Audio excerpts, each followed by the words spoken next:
Hop, on va passer au 14e essai de Filiconi et qui va s'intéresser aujourd'hui à une œuvre qui date de 1964 et qui est une œuvre de l'artiste belge qui s'appelle Marcel Brotars et qui s'appelle Pense-Bête. C'est l'œuvre que vous avez devant les yeux, qui est une œuvre qui fait a priori 85 cm par 95 cm par 85 et par 44 de profondeur. C'est donc une série de livres qui ont été collés par du plâtre et des sphères plastiques sur un socle noir. Voilà, et c'est une pièce qui a été présentée dans une exposition qui a eu lieu du 10 au 25 avril 1964 à la galerie Saint-Laurent, pardonnez-moi, à Bruxelles. Alors, ce qu'il faut comprendre, c'est qu'il va falloir essayer de comprendre l'intérêt de cet objet. C'est pas l'image la plus claire, mais très compliqué de trouver une image cohérente. Ça, c'est une image qui est un peu ancienne, qui date d'avant la restauration, qui vient d'être faite de l'œuvre, qu'elle a été représentée dans la très grosse exposition qui a eu lieu au SMAC il y a 2 ans. Et ça, c'est avant les restaurations. Depuis, ça a été un peu restauré. Ce qu'il faut comprendre, c'est que cette œuvre, qui s'appelle Pense-Bête, provient d'une autre œuvre qui porte le même titre, Pense-Bête, qui est donc le dernier livre de poésie que Marcel Brotars a publié à compte d'auteur. Voilà. C'est une œuvre qui n'a pas eu un succès, Pense-Bête, qui n'a pas eu un succès phénoménal, et l'idée de Marcel Brotars était d'utiliser le reste des ouvrages publiés à compte d'auteur, c'est-à-dire les invendus, et d'en faire une sculpture. Ok ? Alors, une fois qu'on a compris ça, on a compris le dispositif, la provenance, etc. On est en 1964. Brotars a exactement 40 ans. Brotars est né le 28 janvier 1924 et il est mort le 28 janvier 1976. Petite anecdote, Brotars est mort le jour de son anniversaire. Donc là, il a exactement 40 ans. Il produit cette pièce pour une petite galerie de Bruxelles à partir de ce livre. Et ce que je voulais vous montrer, c'était 2 exemplaires, 2 formes, du carton d'invitation. Là, vous en avez 2, donc il y avait 2 fois le texte, mais du coup, le carton d'invitation a été imprimé sur des tracts de magazines, sur des coupures, sur des pages de livres qui ont été récupérées, sur des journaux, etc. Alors, moi, ce qui m'intéresse, c'est de comprendre avec vous et de lire ce qui est écrit, sur le carton d'invitation, pardonnez-moi. Le texte central, c'est donc celui que vous voyez en rouge. C'est le titre de l'exposition. Moi aussi, virgule, je me suis demandé si je ne pouvais pas vendre quelque chose et réussir dans la vie. Cela fait un moment que je suis bon à rien. Je suis âgé de 40 ans. Ça, c'est le titre de l'exposition de Marcel Brotars qui aura lieu donc en avril 1964, pardonnez-moi. On reparlera de la suite du texte tout à l'heure et on comprendra un certain nombre de choses. Ce que je voudrais essayer de vous présenter à partir de ce texte, c'est quatre structures théoriques qui permettent de comprendre à la fois l'importance de cette œuvre et de comprendre la position de Marcel Brotars. La première question de Marcel Brotars, c'est ce qu'on nomme la relation irréconciliable entre poésie et art visuel. Alors, ce qu'il faut comprendre, c'est que Brotars vient de la poésie et qu'il considérera que son activité de poète est un échec et que ce qui l'intéresse, c'est d'essayer de voir s'il est possible de faire quelque chose du côté de la poésie. Donc, c'est à la fois un traitement qui est sérieux et profondément ironique de cette relation irréconciliable. Pour Brotars, les deux ne fonctionnent pas de manière conjointe, parce qu'ici, le même objet qui a fait échec du côté de la poésie deviendra une œuvre importante pour l'art visuel. Et ce qui est important, c'est de comprendre que 4 ans plus tard, donc à partir de la fin de 1968, Brotars va engager un autre travail, une autre œuvre, qui s'appelle Musée d'art moderne, département des Aigles, et qui est fondée sur une tentative de réconciliation du poétique et de l'art visuel. Le 7 septembre 1968, Brotars va publier une lettre, ce qu'on appelle les lettres ouvertes, qui font partie du dispositif du Musée d'art moderne. Une lettre ouverte à l'intérieur duquel il écrira la chose suivante. Il écrira qu'il ouvre ce musée, ce nouveau musée, j'ouvre les guillemets, pour faire briller main dans la main la poésie et les arts plastiques. Okay ? C'est-à-dire que toute l'œuvre de Brotars est fondée sur cette tentative de réconciliation en présupposant 2 choses. En présupposant, 1, que l'art contemporain, c'est-à-dire la grande modernité, serait en mesure de réconcilier ce qui a été séparé, et deux, de considérer que cette rupture irréconciliable entre l'art et la poésie, en fait, est quelque chose qui ne tient pas à leur teneur propre, mais qui tient en fait à un dispositif institutionnel de l'art et de l'histoire de l'art. C'est l'histoire de l'art et les institutions qui ont fait en sorte de séparer le poétique et les arts visuels. Ce que Brotars fait, ce que Brotars va vouloir faire, c'est créer un musée fictif dont la fondation consisterait à réconcilier ces deux objets. Le point de départ, c'est cette exposition de 1964. Deuxième point important, c'est ce que j'appelle la question de la relation économique. Alors, on le sait, là aussi, c'est un problème qui est donc ironique chez Brotars et critique, c'est que pour lui, le passage à l'art visuel n'est pas un problème intellectuel, c'est un problème économique. C'est-à-dire que passer du côté des arts visuels, ça lui permet de gagner sa vie. Alors, c'est le texte qui commence, hein, donc je le répète, moi aussi je me suis demandé si je ne pouvais pas vendre quelque chose et réussir dans la vie. Ce qui est important, c'est donc de voir l'arrière, ce qui est écrit. Alors je vous le lis en même temps. L'idée, enfin, d'inventer quelque chose d'insincère me traversa l'esprit et je me mis aussitôt au travail. Au bout de 3 mois, je montrai ma production à Philippe-Édouard Toussaint, propriétaire de la galerie Saint-Laurent. Mais c'est de l'art, dit-il. Et j'exposerai volontiers tout ça. D'accord, lui répondis-je. Si je vends quelque chose... non, si on en est encore là. Si je vends quelque chose, il prend 30%. Ce sont, paraît-il, les conditions normales. Et donc, on reprend l'autre... et donc, je me suis perdu. Pardon. L'autre bout, où il manque donc le revers du carton d'invitation. Certaines galeries prennent 75%. Ce que c'est, en fait, des objets. Alors, là où ce texte est fondamental, c'est qu'évidemment, il est posé comme un manifeste chez Brotars. C'est-à-dire un manifeste qui va poser une des idées centrales de son œuvre, qui est que faire de l'art est un processus insincère. Faire de l'art, c'est un processus insincère. Pourquoi ? Parce que faire de l'art, ça suppose d'assumer deux choses qui sont insincères, d'assumer de produire des objets et d'assumer que ces objets puissent avoir une valeur. Okay ? Ce qui serait un des fondements de la chose irréconciliable entre le poétique et le reste, c'est que le poétique n'a pas la prétention de produire des objets et a encore moins la prétention de vouloir vendre les objets. Okay ? Donc il y a une relation d'insincérité et que la question centrale de Brotars, c'est de savoir pourquoi. Alors évidemment, d'un point de vue profondément ironique ici en 64, la raison pour laquelle Brotars affirme faire des objets, c'est tout simplement parce qu'il décide de réussir sa vie. Donc c'est évidemment un dispositif ironique, un dispositif qui renvoie à un problème de dispositif social, à un moment de tenter de faire quelque chose de sa vie. Donc l'idée centrale brotarsienne est que l'art est une relation d'insincérité, puisque c'est une relation d'insincérité, parce que la relation que nous entretenons dans l'art ne sait jamais nous positionner entre 4 structures qui sont très complexes, qui est la question de l'objet, la question de la valeur, la question du travail et la question du commerce. Et qui est un des problèmes majeurs de la question de l'art. D'où la nécessité, 4 ans plus tard, pour lui, de créer un musée fictif, c'est-à-dire de créer un musée sans objet. Ce qu'il créera, c'est juste la structure générale de l'objet, mais il y a de l'élément du musée, mais il n'y a pas d'objet à l'intérieur. Quatrième concept central autour de cette œuvre, je vous remets sur l'image de l'œuvre, troisième idée centrale, qui est la question de la relation à l'image. Alors, pour ça, il faut s'intéresser au titre. Pense bête. D'abord, en fait, il y a un double sens chez Brotars à Pense bête. Brotars travaille toujours sur cette question du langage et de l'ambiguïté du langage, ou en tout cas de son amphibologie. La première chose, c'est qu'il faut considérer le Pense bête comme un objet qui permet d'aider la mémoire. Donc, ça veut dire que cette œuvre doit être pensée comme un aide-mémoire. Ok ? Or, on sait évidemment que l'aide-mémoire est la définition centrale de ce qu'on appelle une imago et une image.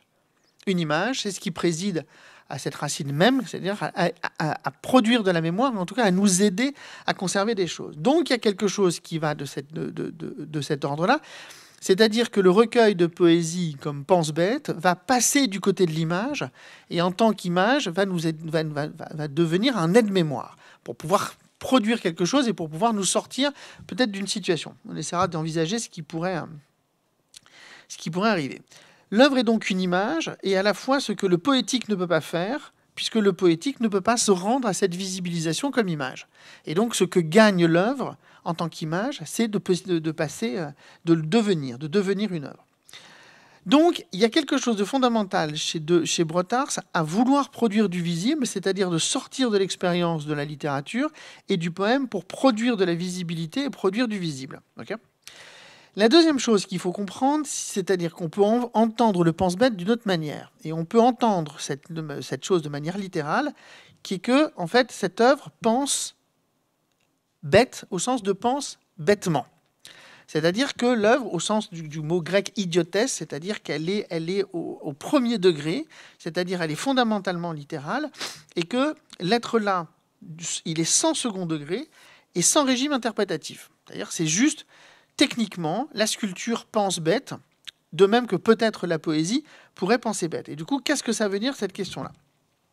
Ça veut dire qu'il n'y a pas de régime interprétatif et que nous regardons ce qui est devant nous sans autre possibilité que ce qui est ainsi devant nous.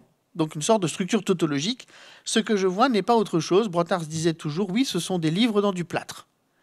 Et puis quoi encore? Ce sont des livres dans du plâtre. Point à la ligne. C'est-à-dire que je n'ai rien d'autre que ça. Et donc, ça veut dire qu'il faut aussi accepter que l'espace culturel et l'espace de l'image est un espace qui pense bêtement. Brotars a été très très perturbé, évidemment, par cette grande question qui l'a obsédé toute sa vie, par le fait que personne ne lui ait jamais demandé ce que les livres contenaient. Et qui justifiait évidemment chez lui le titre de cette pièce. Évidemment, devant une sculpture, nous pensons bêtement. Parce que nous ne nous posons pas la question du contenu de l'objet et nous regardons exclusivement que ce qui est devant nous. Le spectatrice et le spectateur se trouvent devant une sculpture et rien d'autre qu'une sculpture d'un point de vue tautologique. Et ça, c'est extrêmement important pour Brotars. Et ce qui arrive, et on arrive à partir de ça à la quatrième hypothèse, et qui est à mon sens l'hypothèse la plus importante de toute cette affaire, qui est un des concepts de Brotars, qu'il appelle lui-même l'impossibilité de la lecture. Alors, on a quelques années après, en 1972, Brotars fait une interview avec une curatrice et une critique d'art qui s'appelle Irmelin Meyer. Et dans cet entretien, Irmelin Meyer parle avec lui de la question de cette œuvre pense-bête et revient avec lui sur ce premier commentaire qu'il avait fait, dont je viens de vous parler, c'est-à-dire qu'il s'était étonné que personne ne lui ait jamais demandé le contenu des livres.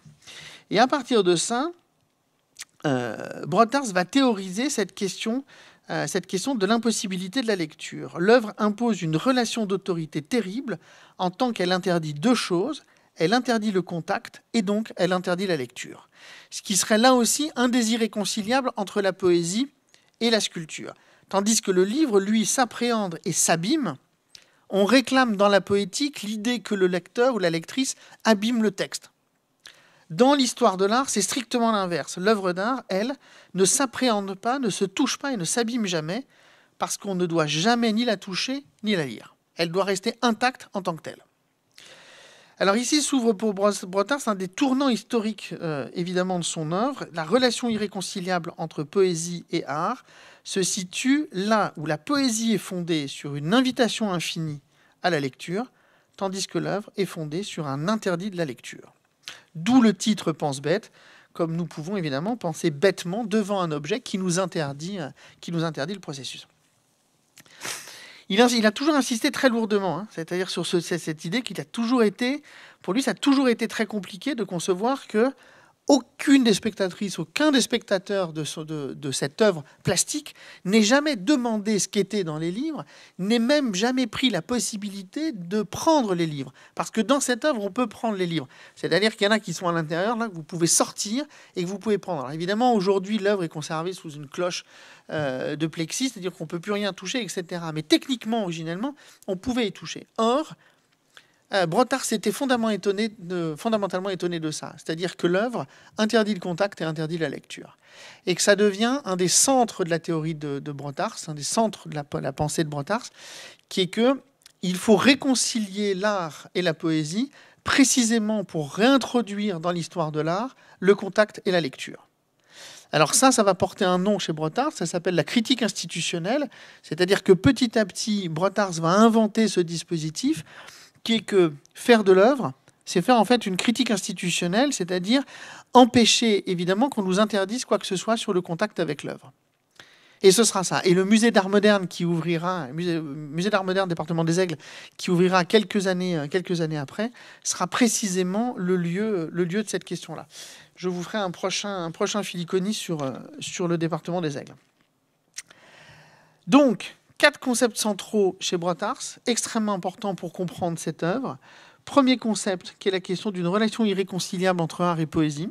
Ça, c'est central, c'est-à-dire que ce qui est moderne, c'est que nous avons radicalement séparé les deux, que nous ne voulons pas les réconcilier. Et donc, ce qu'il faut comprendre, c'est que la modernité, c'est les deux. C'est-à-dire, c'est séparé, mais ça veut dire que nous ne voulons pas les réconcilier. C'est-à-dire encore aujourd'hui, c'est-à-dire que 50 ans après Brotars, la question est toujours la même. C'est-à-dire qu'on ne veut toujours pas réconcilier les deux, et l'histoire de l'art ne veut pas les réconcilier. Donc c'est-à-dire qu'il y a quelque chose, un syndrome, qui appartient à la modernité et qui appartient à notre contemporain, de ne pas vouloir réconcilier ces deux espaces. La question est de savoir pourquoi, et la question est d'entendre évidemment ce que ça suppose comme conséquence sur l'histoire de l'art. Le deuxième grand concept brotarsien, c'est la question de la relation insincère à la marchandise. Et la double marchandise au double sens, c'est-à-dire la marchandise comme objet devenu symbole et la marchandise comme objet devenu une économie, c'est-à-dire une valeur. Et la question qui n'a cessé d'obséder Marcel Brotars, c'est qu'est-ce que nous faisons avec cette question-là? Comment nous tenons-nous la relation en tant qu'artiste ou en tant que critique devant l'idée que l'art entretient systématiquement une relation à la marchandisation? Et donc l'art entretient systématiquement une relation insincère à cet objet, puisque la question c'est comment on s'assume, comment on assume une position par rapport à ça. Surtout lui venant de la poésie, où la poésie n'a effectivement que faire de cette question-là. Troisième hypothèse centrale de Brotars, c'est de considérer que l'image doit être considérée comme un pense-bête. Et pense-bête au double sens, c'est-à-dire de manière de penser bêtement, c'est-à-dire d'être face tautologiquement à quelque chose du monde. Et ça, c'est extrêmement important. Il y a une expérience centrale derrière l'image comme pense-bête que ne peut pas permettre la poésie, même si la poésie, dans cette période, commencera cette question d'un non-dualisme et d'essayer d'affirmer que le mot écrit sur la page voudrait se référer à la chose en tant que telle, et pas à autre chose, pas d'un point de vue métaphysique. Mais la poésie ne le peut pas. Seule l'image permet cette idée quasiment tautologique de l'expérience à faire face à ce que la chose est en tant qu'elle est. Et de l'autre côté, évidemment, l'image est un pense-bête, l'image comme pense-bête, parce que l'image est constituée comme un aide-mémoire. Et donc c'est cette aide-mémoire, l'œuvre d'art devrait être considérée comme un aide-mémoire parce qu'elle contient derrière des indications sur la position avec laquelle je peux me tenir devant. Et quatrième donc concept pour finir, central chez Brotars, qui est la question de l'impossibilité de la lecture. Ce qui constitue l'essence de l'art, c'est l'impossibilité de la lecture. Alors que de l'autre côté, ce qui constitue l'essence du poétique, c'est l'absolue possibilité de la lecture. Et cette position contradictoire, évidemment, donc elle est évidemment fondamentalement maintenue par l'institution. L'institution ne cesse de nous interdire de toucher les œuvres, ne cesse de nous interdire de rentrer en contact avec les œuvres, ne cesse de nous interdire de les lire, au point même qu'évidemment nous ayons des opérateurs en permanence, ce que craignait il y a plus de 50 ans Brotars, mais qui sont l'opération de la médiatisation, c'est-à-dire qu'on nous accompagne à lire de manière autoritaire le contenu de l'œuvre, mais qu'on ne le lise pas par nous-mêmes, parce que c'est l'expérience centrale qui était pressentie par Brotars, qui est que l'espace de l'art moderne, l'espace de l'art contemporain, est fondamentalement concentré sur l'interdit de la lecture. L'art est construit essentiellement sur l'interdit de la lecture. Et donc évidemment, la tâche qui serait celle du contemporain, en tout cas la tâche qui a été de Brotars jusqu'à sa mort en 1976, aurait été d'essayer de produire une critique institutionnelle et de produire une œuvre qui soit suffisamment ironique pour essayer de déstabiliser ces deux choses. C'est-à-dire de faire en sorte que l'œuvre d'art soit le plus possible l'œuvre de la lecture. Vous avez une des dernières œuvres de Brotars qui est extrêmement importante, qui s'appelle La Salle Blanche, qui est donc la reconstitution de son entrée, de sa maison qu'il avait à Bruxelles, en bois. Et sur cette structure, en fait, et c'est ça qu'il faut comprendre, sur cette structure, sont posés des mots. Il y a des mots absolument partout. C'est-à-dire que là, tout d'un coup, la sculpture vous oblige à lire. Elle vous appelle à une lecture et elle vous réclame cette question de la lecture. Et tout le travail de Brotars aura été ça, c'est-à-dire d'affirmer que le contemporain, il n'y aura d'art contemporain qu'à partir du moment où on aura interprété cet irréconciliable entre poésie et plastique et qu'on a compris la question de la justification qui ne tient pas par ailleurs, hein, la justification de cette impossibilité de la lecture. Pourquoi sommes-nous liés à cette impossibilité? Et que la déconstruction de cette impossibilité est centrale dans l'expérience de l'œuvre. Et c'est ça qu'il faut regarder, et c'est ça qu'il faut comprendre dans Pense Bête. Pense Bête n'est jamais autre chose que des livres invendus qui sont collés dans du plâtre pour nous rappeler en fait que nous arrangeons bien de l'impossibilité de la lecture. Voilà.